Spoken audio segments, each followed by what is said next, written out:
Found mostly in marshes and jungles, Achatina limusegnis is a very slow, very non-threatening land mollusk.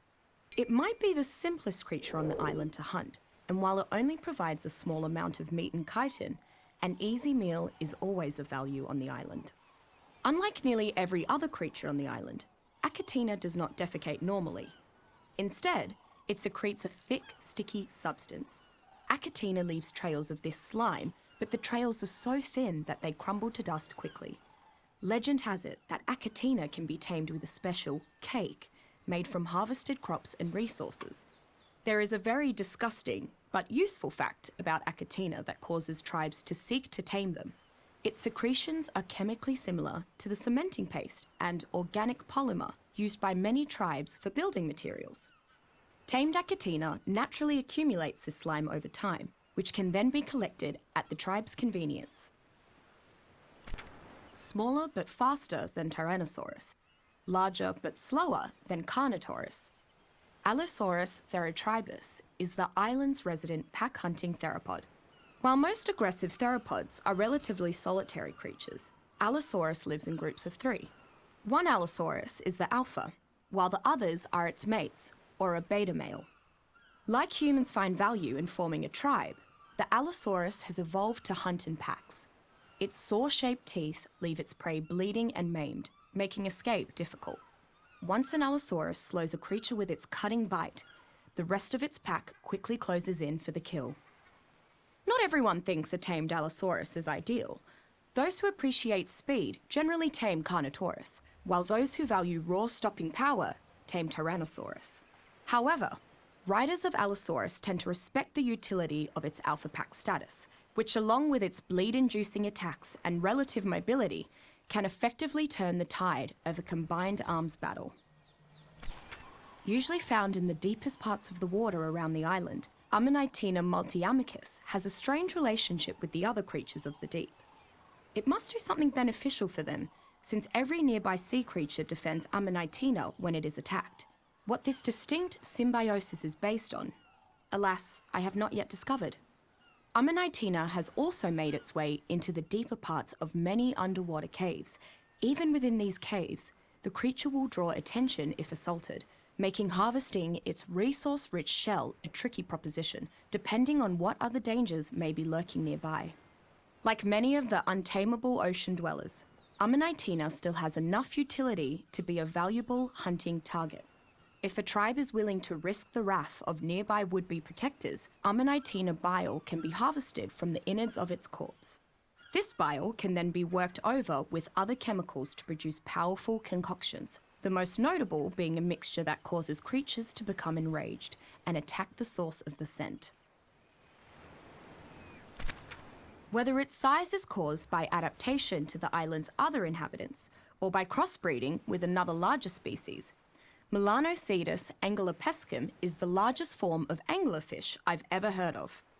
Typically found among the deepest, darkest expanses of the ocean, this creature preys on smaller fish while being an excellent source of food for larger predators. Melanocetus has an array of bioluminescent light pods at the end of stalks on its head. Like typical anglerfish, it primarily uses these to attract smaller creatures and trick them into coming close enough for Melanocetus to consume the prey. This often makes wild Melanocetus itself relatively easy to spot among the briny depths. Exploring the depths of the ocean can be difficult. The cold, the lack of air, and the shocking absence of light combine to make travel very dangerous. A tamed anglerfish can use the natural light at the end of its stalks to illuminate the depths, making exploration not only safer, but more lucrative. As I've heard, some survivors use this creature to harvest the silica pearls found throughout the ocean's depths. Unlike many of the herd animals on the island, Ankylosaurus crassicutus tends to live in small family units. I believe they can afford to stick with smaller groups because of their incredibly thick skin, for which they're named. Despite not being among the largest of the island's herbivores, Ankylosaurus is one of the more difficult creatures to take down. Its thick, armoured skin seems to make it more than a match for several of the mid-sized predators that would otherwise hunt it. Reckless carnivores are just as likely to hurt themselves on Ankylosaurus spikes as they are to get hit by its tail. Without a doubt, the best trait of a trained Ankylosaurus is its enormously dense tail. This tail is powerful enough to quickly shatter the resource-laden rocks of the island.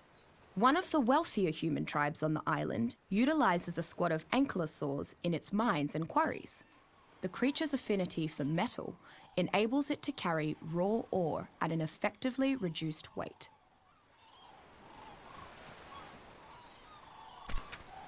I don't know where to start with Araneomorphous amalgotantibus. It has so many of the nightmare-inducing traits of spiders from among many family and genus. It fires webbing like a bowler spider. It spits venom like a lynx spider. It has a poisonous bite like a myriad of spiders, and can see in the dark by sensing vibrations. And to top it off, Araneomorphous is larger than an adult human. If that wasn't enough, I'm convinced that some of the caves on the island have actually been dug by Araneomorphous. But this worries me.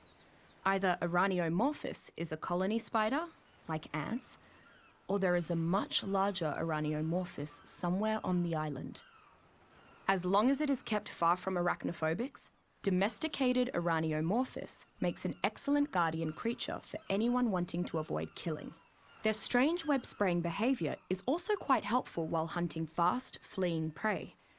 They are too small to be used as mounts, however.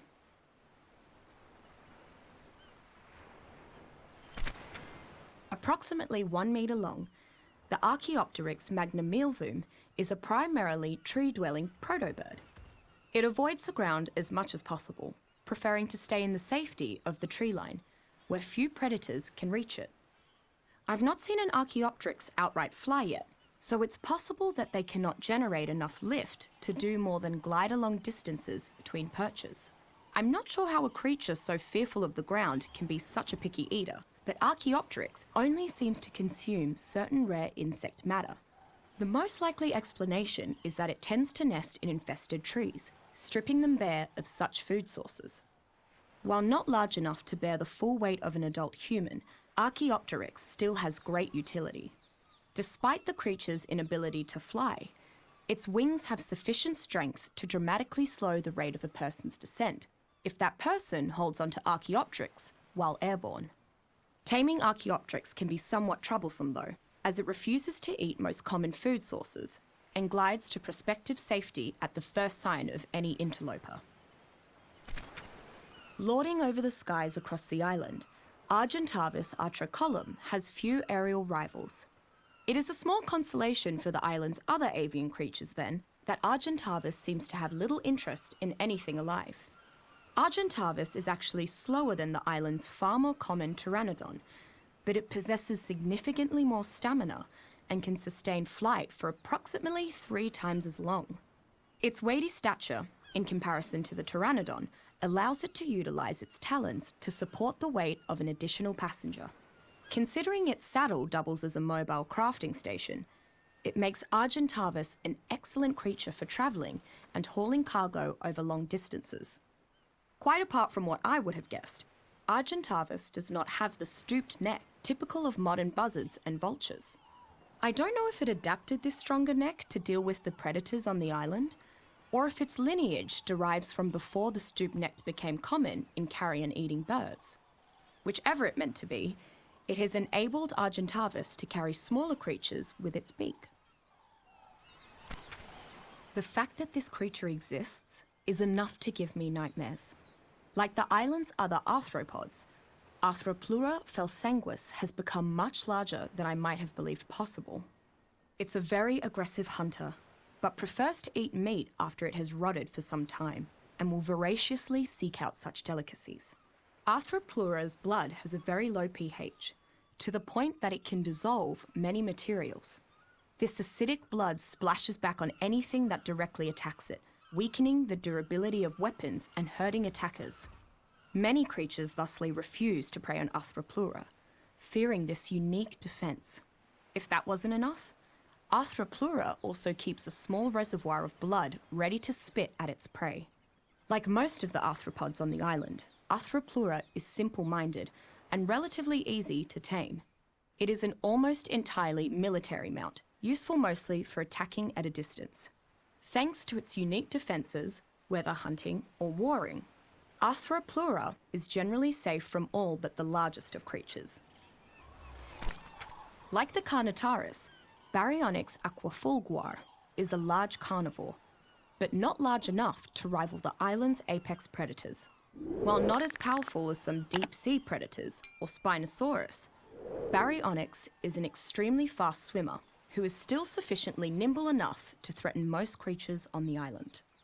And yet, despite being a fast, dangerous dinosaur, Baryonyx almost exclusively consumes fish and other water dwellers. The highly specific metabolism of Baryonyx seems to allow it to heal wounds almost preternaturally fast after feeding on nutritious fish meat. Perhaps this is why Baryonyx rarely attacks land animals.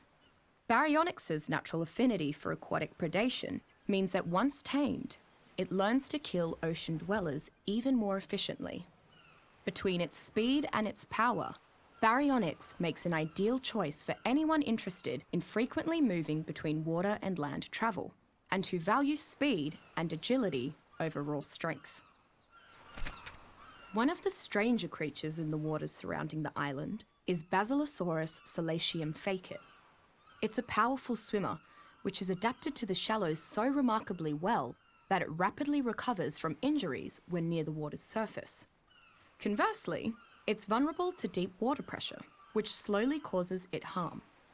Basilosaurus is usually closely followed by other predatory creatures, as its eating habits leave plenty of scraps for scavengers to consume. It is a gentle creature towards humans and happily laps up food directly from them. However, the creatures that trail the Basi tend to become dangerously enraged whenever this occurs, as it leaves no leftovers for them. Despite the hassle of engaging with its ornery followers, many tribes still attempt to tame the Basilosaurus, as its mammalian, warm-blooded circulation provides a rider with perfect comfort from both heat and cold. Being apprehensive in nature, Basilosaurus is equipped with a defense mechanism that prevents it from being stunned or shocked. Alternatively, Basilosaurus is hunted, perhaps too vigorously, for its special blubber, which can be efficiently refined into gasoline. In the wild, Apis lithohermia drones never stray far from their nests, which they build high in the island's redwood trees or on rocky cliffsides. Apis drones can be seen swarming around the nest in groups, but to get a look at the queen apis, one would need to crack open the nest itself. Speaking from experience, this is not a pleasant task, as the untamable apis drones are quite territorial. I probably should have seen that one coming in hindsight. Take caution. Apis stings will significantly weaken any creature which suffers them, and because its stinger is not barbed, Apis can sting multiple times without its stinger being ripped away. A tamed Apis queen will lay new drone eggs and construct a nest that survivors can farm for honey, so long as they remember to wear specialised beekeeping gear. Said honey is not only sweet and delicious, but laced with scents that land mammals find irresistible. Many hunters use it to bait their traps. Apis drones will also follow their queen into battle, so they can be used for self-defense in a pinch. Beelzebufo palucocus is the largest frog I've ever seen. Almost impossibly large, it can actually fit a full-grown human adult on its back, though just barely. This is a dangerous prospect though, as secretions from Beelzebufo's skin and saliva have a narcotic effect on most creatures. Not surprisingly, Beelzebufo is adept at killing insects. Its lengthy tongue allows it to quickly grab prey from afar, killing most insects near instantly and quickly digesting them. It even combines the narcotic chemicals in its mouth with the insect's chitin to create a specialized sticky substance. Tamed Beelzebufo make for strange mounts for strange people. Many tribes don't believe there's any reason to ride them, but some enjoy the ability to take large vertical hops up huge walls and cliffs. Regardless of how it's ridden, Beelzebufo is almost employed for its ability to quickly cull insects and convert them into always useful cementing paste. Among giant creatures I've seen on the island, Brontosaurus lazarus is larger than any sauropod I've read about. In fact, the dinosaur is so massive that it serenely ignores most other creatures. I've seen a pack of raptors tear apart small dinosaurs while Brontosaurus continues eating, seemingly oblivious to the hunting pack. Because of how docile it is, the Brontosaurus makes for an ideal pack animal. Peaceful tribes use it to carry incredible quantities of resources, while warring tribes use it to mobilize their army. Its size and strength make it one of the unique creatures on the island that can support a platform saddle. Unfortunately, its enormity means that the process of taming a Brontosaurus can take a very long time. Some may think this is an Apatosaurus, Dreadnoughtus, Argentinosaurus, or some other sauropod. But this is a strange island, and I'm the one doing the research. I'm convinced that this genus is Brontosaurus, and no one can tell me otherwise. My study, my rules. Carbonemys obibimus is one of the least aggressive creatures on the island. Were it not for the plethora of predators on the island, I'm quite certain that it would spend its days basking in the sun, eating or sleeping. Carbonemys leads a simple, solitary life. Nevertheless, it seems to be one of the most peaceful animals I've yet encountered. With its slow walking speed, the only things that keep it safe are its surprisingly fast swim speed and its incredibly thick shell, which can absorb tremendous damage. Carbonemys' swift swim rate, fairly high strength, superior shell defenses, and lack of real threat makes it an ideal armoured mount for many survivors who shy away from violence. It can carry its rider to the ocean's resources at fairly high speed, and it's not particularly dangerous to tame. I feel lucky to have crossed paths with Carcharodontosaurus medicupestis and lived to tell the tale. Though I'm not sure if this predator grows bigger than a Giganotosaurus, I hope to never find out. Just one of these bruises held its own against an army of us, and that encounter cost us dearly. Carcharodontosaurus can sweep aside attackers with its tail, but it's the other end you'll really want to avoid. It has teeth like steak knives, set in jaws strong enough to shred most prey. Even a near miss will carve you up, but good. Like its namesake, the great white shark, Carcharodontosaurus gets more dangerous once it tastes blood. Each kill seems to give these monsters a rush and drive it into a berserker frenzy. Anyone that manages to tame a Carcharodontosaurus will gain a new way to rally their tribe for battle. There's something about this monster's roar that drives others to fight. A war cry for hell's own army. The more tactical tribes will let their Carcharodontosaurus tear through the mid-sized creatures in their enemies' ranks, thereby building up its blood rage to take on the largest threats. Talk about shock and awe. Carnotaurus presa is a distinctive creature that falls between a medium and large predator. It lives primarily on flat, clear ground, where it can capitalize on its speed. Additionally, it seems to have no qualms about running away from larger predators instead of fighting. The horns of the Carnotaurus seem to be used more for fighting rivals than actual hunting. This doesn't mean the horns aren't dangerous, though. They can still eviscerate larger prey. Carnotaurus is one of the smaller and more compact of the large predators. If Tyrannosaurus is the lion of the island, Carnotaurus would certainly be the cheetah. The real threat of a Carnotaurus is not being able to escape it once it has spotted you. Carnotaurus fills a very specific role. Larger and almost as fast as a raptor, smaller but much faster than a rex. Were it not for the creature's extremely long downtime after sprinting, it might be among the most capably balanced mounts. Castoroides is a large mammalian herbivore that tends to live near water. Unlike other larger beaver species, this one retains the chisel-shaped teeth of modern beavers. As is typical for beavers, they build dams as habitats, but the larger creatures on the island have a tendency to trample them. As a result, finding unsullied dams in the wild is quite rare. Castoroides itself doesn't seem to realize how dangerous the island is. I don't know if it's simply too dumb to notice the dangers, or if it just doesn't care. But Castoroides happily goes about its day, playing in the water and gnawing on wood. The value of a tamed Castoroides is obvious from its physiology. The creature naturally gathers wood extremely efficiently, far more than most species on the island. It's not the strongest creature, so it can only carry limited amounts, but it is a natural lumberjack. Found in smaller numbers within the island's colder regions, Chalicotherium obsidiequus is normally a peaceful herbivore that prefers to spend its days lazing about or playing with its family. It is very territorial, however, and the entire family, young and old, will turn against an encroaching creature at just the slightest provocation. A memorable scene to stumble upon is a group of Chalicotherium playing. One odd playtime activity for Chalicotherium is hurling large balls of snow or mud rocks at each other. Smaller creatures in the area shy away from Chalicotherium during this exertion for fear of being buried in snow or gravel. While many creatures are useful while attacking a fortress, Chalicotherium can be trained as mobile artillery. Its unique playtime habit becomes a rather devastating long-range assault tactic when it is given boulders to throw, rather than snowballs.